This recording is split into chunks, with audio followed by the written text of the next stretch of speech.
حضرت سعد بن معاذ رضی اللہ تعالیٰ عنہ کا جب جنازہ تھا، فرماتے ہم جا رہے تھے تو 5-6 قبریں تھیں، تو حضور نے فرمایا کن کی قبریں؟ ہم نے عرض کی یا رسول اللہ صلی اللہ علیہ وسلم یہ کافروں کی قبریں۔ یہ نبی پاک علیہ السلام نے فرمایا جو مسلمان جمعے کے دن یا جمعے کی رات کو فوت ہو، حدیث کے راوی حضرت ابو ہریرہ رضی اللہ تعالی عنہ، حضور صلی اللہ تعالی علیہ وسلم نے فرمایا جو شخص بیماری سے فوت ہوا، جو بندہ سورہ ملک پڑھتا ہے، سنن ترمذی میں حضرت ابن عباس سے روایت ہے کہ حضور صلی اللہ علیہ وسلم کے ایک صحابی نے ایک جگہ خیمہ لگایا تو وہاں سورہ ملک پڑھنے کی آواز آتی تھی۔ سورہ ملک اتنی شاندار صورت ہے کہ نبی پاک صلی اللہ علیہ وسلم نے فرمایا یہ قیامت کے دن اللہ کی بارگاہ میں ناز سے جھگڑا کرے گی اور کہے گی اے اللہ یہاں تو میرے پڑھنے والے کو جنت عطا فرما یا مجھے قرآن پاک سے علیحدہ کر دے۔ اب عذاب قبر جو ہے، قبر کے اندر جو انسان کا عذاب ہے تو وہ بھی عالم برزخ کا عذاب ہے۔ میرے رسول کریم صلی اللہ تعالی علیہ وسلم نے نہ کچھ چیزوں سے پناہ مانگی ہے، خود حضور نے، رسول کریم علیہ السلام نے پناہ مانگی۔ حضور فرمانے لگے اے اللہ مجھے کنجوسی سے، بخیلی سے پناہ عطا فرما، اور حضور نے باقاعدہ پناہ مانگی ہے کہ اے اللہ مجھے ارذل العمر ہونے سے پناہ میں رکھ، جب عمر اتنی زیادہ ہو جائے کہ وجود کے حصے کام کرنا چھوڑ جائے، اس سے پناہ مانگی۔ اور خود میرے نبی پاک علیہ السلام نے قبر کے عذاب سے پناہ مانگی۔ یہ تعلیم امت کے لیے کہ تم بھی پناہ مانگو عذاب قبر سے۔ قبر کا عذاب برحق ہے، قبر کے لیے تیاری کر کے رکھنا، اپنی قبر کو یاد رکھنا، مر جانے کو یاد رکھنا۔ حضرت سعد بن معاذ رضی اللہ تعالیٰ عنہ کا جب جنازہ تھا تو صحابہ کرام فرماتے ہیں کہ حضور نے نماز جنازہ کی امامت فرمائی تو قبر کے تیار ہونے میں کچھ دیر تھی، تو رسول کریم صلی اللہ علیہ وسلم زمین پر بیٹھ گئے اور ایک لکڑی سے حضور زمین کریدنے لگے۔ ہم وہ انتظار تھے کہ اللہ کے رسول صلی اللہ علیہ وسلم سر مبارک اٹھائیں، ہمیں کو نصیحت کریں۔ فرماتے حضور نے سر اقدس اٹھایا تو حضور کی آنکھوں میں آنسو تھے، اور رو کے حضور فرمانے لگے، رو کے کہ اس قبر کے عذاب سے رب کی پناہ مانگو اور اس کے لیے تیاری کر لو، یہ بڑا سخت دن ہے۔ رو کے حضور نے فرمایا، رو کے۔ آج تو لوگ مذاق بناتے ہیں، کچھ فقیر صوفی درویش کہلانے والے بھی، وہ کہتے ہیں یہ جو مولوی بتا رہے ہیں نا قبر میں بچھو ہوں گے، سانپ ہوں گے، یہ تو مولوی اپنی قبر بتا رہا ہے، ہمارا اس سے کیا لینا دینا ہے۔ خدا سے ڈریں۔ وہ چیزیں جو احادیث مبارکہ میں آ گئیں، جس سے نبی پاک نے ہمیں ڈرایا، ہمیں سمجھایا، آپ اس تنبیہ کو، اس نصیحت کو آپ اس رنگ میں لیں گے کہ مذاق بنایا جائے گا دین کا، بجائے اس کے کہ اس سے ڈرا جائے۔ حضرت سیدنا براء بن عازب رضی اللہ تعالیٰ عنہ ارشاد فرماتے ہیں کہ میں نے نبی پاک صلی اللہ تعالیٰ علیہ وآلہ وسلم سے خود اس بات کو سنا ہے، خود رسول کریم صلی اللہ علیہ وسلم نے فرمایا۔ حضرت زید بن ثابت رضی اللہ تعالیٰ عنہ بھی اس بات کے راوی ہیں، فرماتے ہم جا رہے تھے تو 5-6 قبریں تھیں، تو حضور نے فرمایا کن کی قبریں؟ ہم نے عرض کی یا رسول اللہ صلی اللہ علیہ وسلم یہ کافروں کی قبریں۔ یہ صحیح مسلم میں حدیث موجود ہے، کفار کی قبریں۔ تو اللہ کے رسول صلی اللہ علیہ وسلم فرمانے لگے، ذرا حدیث کے لفظوں پہ غور کرنا، حضور فرمانے لگے اگر مجھے ڈر نہ ہوتا کہ تم اپنے مردوں کو دفن کرنا چھوڑ دو گے، اگر مجھے اس بات کا ڈر نہ ہوتا کہ تم اپنے لوگوں کو، مرنے والوں کو قبروں میں دفن کرنا چھوڑ دو گے، اگر یہ مجھے ڈر نہ ہوتا تو میں سناتا کہ قبر کے اندر کس طرح عذاب ہوتا ہے، تمہیں دنیا میں رہ کے میں سناتا، پر ڈر ہے کہ کہیں تم اپنے مرنے والوں کو قبروں میں دفن کرنا چھوڑ ہی نہ دو، اس لیے میں تمہیں یہ بات نہیں بتاتا۔ اور میرے رسول کریم صلی اللہ تعالی علیہ وآلہ وسلم نے پھر ارشاد فرمایا، اپنے غلاموں کی طرف نظر فرمائی، یہ بات کہہ کے کہ اگر مجھے ڈر نہ ہوتا کہ تم دفن کرنا چھوڑ دو گے تو تمہیں میں سنا دیتا کہ قبر میں کیا عذاب ہوتا ہے۔ پھر حضور نے صحابہ سے فرمایا چلو بھائی دوزخ کے عذاب سے اللہ کی پناہ مانگو، تو سب کہنے لگے ہم دوزخ کے عذاب سے اللہ کی، صحابہ نے کہا ہم دوزخ کے عذاب سے اللہ کی پناہ مانگتے ہیں۔ پھر نبی پاک صلی اللہ تعالی علیہ وسلم نے ارشاد فرمایا تم سب کہو کہ ہم قبر کے عذاب سے اللہ کی پناہ مانگتے ہیں۔ تو صحابہ نے کہا ہم قبر کے عذاب سے اللہ کی پناہ مانگتے ہیں۔ پھر میرے رسول پاک علیہ الصلوۃ والسلام نے فرمایا تم کہو، سارے یہ کہو کہ ہم ظاہری اور باطنی فتنوں سے اللہ کی پناہ مانگتے ہیں۔ تو صحابہ نے کہا کہ ہم ظاہری اور باطنی فتنوں سے اللہ کی پناہ مانگتے ہیں۔ پھر میرے محبوب علیہ السلام نے فرمایا تم کہو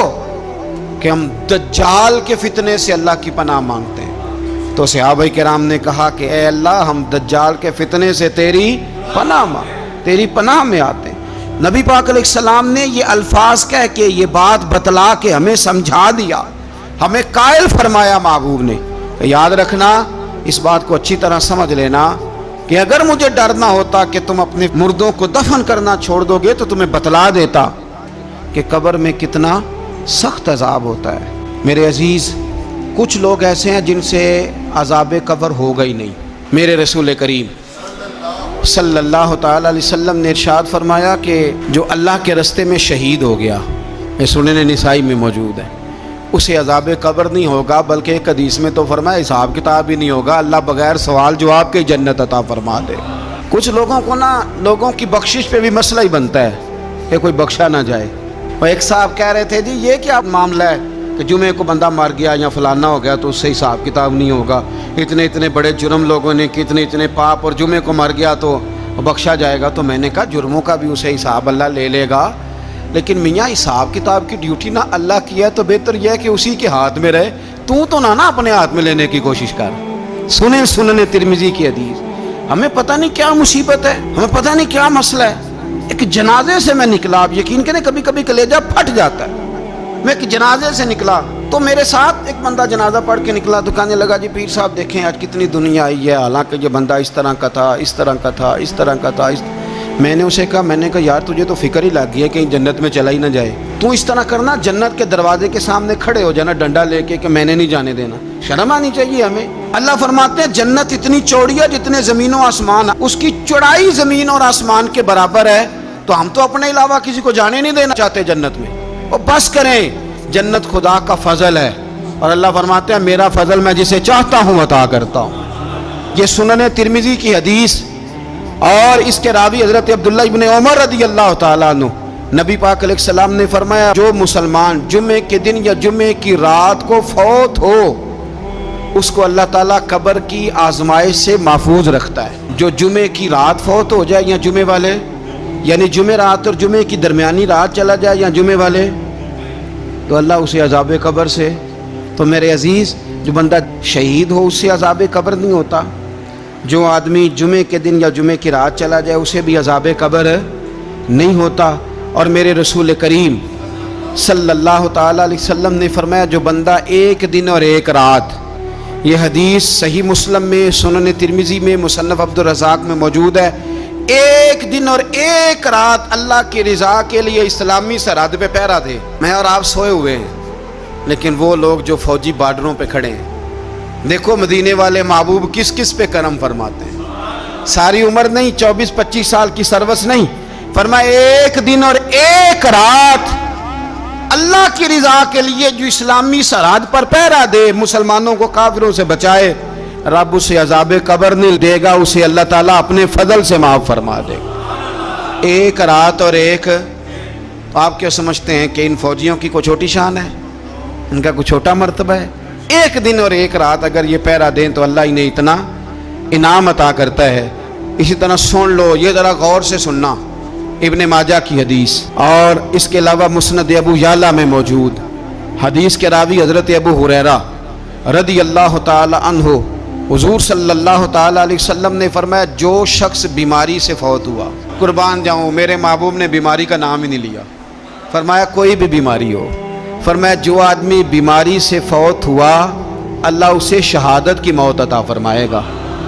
اور وہ عذاب قبر سے اور قبر کے امتحان سے بھی محفوظ رہے گا، اور حضور فرماتے ہیں اس کو صبح اور شام جنت کے باغوں میں سے رزق دیا جائے گا۔ جو کسی بھی بیماری سے مرا، یہ لوگ بیماری سے مر رہے ہیں تو لوگوں نے اچھوت سمجھ رہے ہیں، اچھوت، یہ اچھوت نہیں ہے، اس لیے کہ لوارث نہیں، یہ خدا رسول کے ماننے والے ہیں، تم انہیں اچھوت کہہ رہے ہو اور مدینے والے رسول انہیں شہید فرما رہے ہیں۔ حضور نے فرمایا جو بیماری سے مرے شہید ہے، وہ قبر کے عذاب سے محفوظ رہے گا اور جنت کے باغوں میں سے اللہ رزق دے گا۔ لوگ کہتے ہیں دیکھو جی بڑا تانگ ہو کے دنیا سے گیا ہے، تو اس بندے کو بھی عذاب قبر نہیں ہوتا۔ اسی طرح جو بندہ سورہ ملک پڑھتا ہے، سنن ترمذی میں حضرت ابن عباس سے روایت ہے کہ حضور صلی اللہ علیہ وسلم کے ایک صحابی نے ایک جگہ خیمہ لگایا تو وہاں سورہ ملک پڑھنے کی آواز آتی، کوئی بندہ پڑھنے والا نظر نہیں آتا تھا۔ جب حضور کی بارگاہ میں عرض کیا تو فرمایا وہاں قبر تھی اور قبر کے اندر بیٹھ کے میرا صحابی سورہ ملک کی تلاوت کر رہا۔ اگر ہمیں خسرہ نمبر یاد ہو جاتا ہے نا اپنی جگہ کا، اور ہمیں پتہ ہوتا ہے کہ میرے والا حصہ کتنے کروڑ کا ہے، اگر ساری کہانیاں ہمیں یاد ہوتی ہیں تو سورہ ملک بھی ہمیں یاد ہو سکتی ہے۔ موبائل پہ اس کو ریکارڈ کر لیں، پھر اس کو سنیں کبھی بھی سورہ ملک میں۔ اور ہمارے سلسلہ عالیہ میں تو سورہ ملک وظیفہ ہے۔ ہمارے الوظیفۃ الکریمہ میں اعلیٰ حضرت نے لکھا ہے کہ رات کو سورہ ملک اور سورہ یاسین کے بغیر سونا نہیں۔ سورہ ملک اتنی شاندار صورت ہے کہ نبی پاک صلی اللہ علیہ وسلم نے فرمایا یہ قیامت کے دن اللہ کی بارگاہ میں ناز سے جھگڑا کرے گی اور کہے گی اے اللہ یہاں تو میرے پڑھنے والے کو جنت عطا فرما یا مجھے قرآن پاک سے علیحدہ کر دے۔ میرے رسول کریم علیہ السلام نے مومن کی قبر کا حال بھی بتایا۔ سنن ترمذی میں صحیح ابن حبان میں حضرت ابو ہریرہ رضی اللہ تعالیٰ عنہ بیان کرتے ہیں کہ حضور صلی اللہ علیہ وسلم نے فرمایا جب میت کو قبر میں رکھا جاتا ہے تو اس کے پاس سیاہ رنگ والے اور نیلی آنکھوں والے دو فرشتے آتے ہیں اور اس کو اٹھا کے بٹھاتے ہیں۔ باقی حدیثوں میں 3 ہی سوال ہیں، لیکن اس حدیث میں حضور نے فرمایا انہوں نے بس میرے بارے میں پوچھنا ہے، اٹھا کے بس میرے بارے میں صرف یہ پوچھنا ہے بتا مدینے والے محبوب کے بارے میں دنیا میں کیا کہا کرتا تھا۔ تو اعلیٰ حضرت بریلوی تو کہتے ہیں میں نے تو کہہ دینا ہے سرور کہوں کہ مالک و مولا کہوں تجھے، باغ خلیل کا گل زیبا کہوں تجھے، تیرے تو وصف عید تناہی سے ہیں بری، حیراں ہوں میرے شاہ میں کیا کیا کہوں تجھے، لیکن رضا نے ختم سخن اس پہ کر دیا، خالق کا بندہ خلق کا آقا کہوں تجھے۔ اور پیر میر علی شاہ صاحب کہتے ہیں میں نے وہاں یہ کہنا ہے کہ مکھ چند بدر شاہ شانی ہے تے متھ چمک دی لاٹ نورانی ہے، کالی زلف تے اکھ مستانی ہے، مخمور اکھی ہیں مد بھریاں، سبحان اللہ ما اجمل کا ما اکمل کا ما احسن کا، تے کتھے مہر علی کتھے تیری ثنا، مشتاق اکھیں کتھے جاڑی۔ تو نبی پاک علیہ السلام فرماتے ہیں میرے بارے میں پوچھیں گے، میرے بارے میں۔ ویسے بھی ایک سوال لازمی ہوتا ہے نا، یہ والا سوال لازمی ہے، من ربو کا پوچھ کے نا تو جنت جہنم کا فیصلہ نہیں، ماں دینوں کا پوچھ کے جنت جہنم کا فیصلہ۔ ہاں بات اگر ختم ہونی ہے تو مدینے والے کے سوال پہ ختم ہونی، اس لیے کھل کے نعتیں پڑھا کرو، راج کے درود پڑھا کرو، یہ بات یاد رکھیں، یہ فیصلہ حضور کی ذات پہ ختم ہونا ہے۔ وہ شکایتیں کرتے ہیں نا لوگ آ کے، تو ایک بچی کو ہمارے ہاں داخل کرانے کے لیے ایک صاحب لے کے آئے تو کہنے لگے بڑا عرصہ اسے فلانے مدرسے میں داخل کرایا، سوائے نعتوں کے کچھ بھی نہیں سیکھا اس نے۔ تو میں انہوں آکھیا چاچا جی جڑی اصل کام سی وہ تو سیکھ گئی ہے نا تہاڈی بچی، قرآن و سنت بھی حضور کی نعت ہی ہے، لیکن آپ کو پتہ ہے کہ بات ختم مدینے والے کی نعت پہ ہی ہوتی ہے، حضور کا پیار اصل ہے۔ تو حضور فرماتے ہیں میرے بارے میں پوچھا جائے گا، وہ کہے گا کہ ان کے بارے میں کیا پوچھتے ہو، اشہد ان لا الہ الا اللہ واشہد ان محمدن عبدہ ورسولہ، تو فرماتے ہیں پھر اسے نا ایک طرف کھڑکی کھولی جائے گی تو جہنم کا دروازہ دکھایا جائے گا اور اسے کہا جائے گا اگر تو سوالوں کے صحیح جواب نہ دیتا تو دوزخ میں جاتا، لیکن اب تو نے صحیح جواب دیے ہیں۔ تو حضور فرماتے ہیں اس کی قبر 70 گز چوڑی اور 70 گز لمبی کر دی جائے گی۔ مسجد میں اے سی والے حال میں جگہ مل جائے تو بندہ بڑا سکھی رہتا ہے، اور صبح جائے بینک اور پہلی لائن میں موقع مل جائے تو بندہ بڑا سکھی رہتا ہے کہ میرا جاتے ہی کام ہو گیا۔ او خدا کے بندے، قبر بندے کی قبر، مکان اچھی سوسائٹی میں اچھا خستہ اور سستا مل جائے تو بندہ کہتا ہے کہ سودا بڑا بارے لب گیا، بھائی بڑا کمال ہو گیا، مزہ نہیں آ گیا۔ قبر 70 گز لمبی اور 70 گز چوڑی، اور یہ ترمذی شریف پڑھ رہا ہوں، بڑی مزیدار حدیث۔ نبی پاک صلی اللہ علیہ وسلم فرمانے لگے پھر اس کی قبر کو نور سے بھر دیا جائے گا۔ حضور کو پہچان گیا نا، قبر نور سے بھر دی گئی اور جب 70 گز لمبی کر دی گئی تو بڑے پیارے لفظ ہیں حدیث کے۔ حضور فرماتے ہیں وہ بندہ پھر فرشتوں سے ایک بات کہے گا، عربی میں بھی ہے اردو میں بھی ہے، پر میرا دل کرتا ہے پنجابی میں بتاؤں۔ وہ نا فرشتوں سے وہ بندہ کہتا ہے جب قبر ہو گئی نا 70 گز لمبی 70 گز چوڑی اور نور سے بھر گئی، قربان جائیں، حضور فرماتے ہیں وہ مردہ وہ جو قبر میں پہنچا ہے جب اس کی قبر کو یہ شان ملتی ہے تو فرشتوں سے پتہ کیا کہتا ہے؟ کہتا ہے میں گھر نہ داسا وہاں جا کے، یہ ذرا گھر نہ بتاؤں دوڑ کے، یہ ذرا میں اپنے گھر بتاؤں بھاگ کے کہ اللہ نے بڑی خیر کر دی، اپنی اماں نو داسا وہاں، میں بچوں کو بتا کے آؤں کہ موج بن گئی ہے، میں بتاؤں اپنی بیوی کو، بتاؤں اپنے بہن بھائیوں کو، میں گھر نہ داسا وہاں۔ قربان جائیں میرے رسول کریم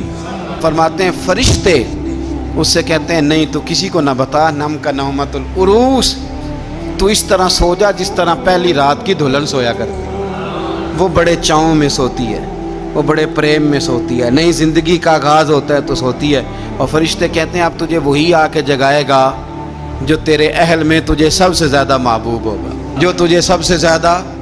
محبوب ہوگا۔ میرا تو ایمان ہے کہ ہمیں تو قبر سے آ کے جگائیں گے بھی مدینے والے رسول، کہیں گے آؤ غلاموں چلیں، آؤ غلاموں۔ اور وہ کشمیر کے رومی وقت نے میاں صاحب نے کہا تھا بعد مرن دے قبر میری تے میرے اپیرا جے کر پامے پھیرا۔ آپ حسن دیکھیں کلام کا اور انداز دیکھیں، بعد مرن دے قبر میری تے میرے اپیرا جے کر پامے پھیرا، تے قبر دے وچوں ہڈیاں اٹھ کے مجرا کر سن تیرا۔ ایک دفعہ آ تو صحیح، میں لوگوں کو وجد کر کے دکھاؤں گا کہ دیکھو نا وہ آج آئے ہیں، وہ آئے ہیں میرے مزار پہ، آج دیکھو ذرا رنگ تو دیکھو کس طرح نرالا اور انوکھا ہو گیا، وہ خود آئے ہیں۔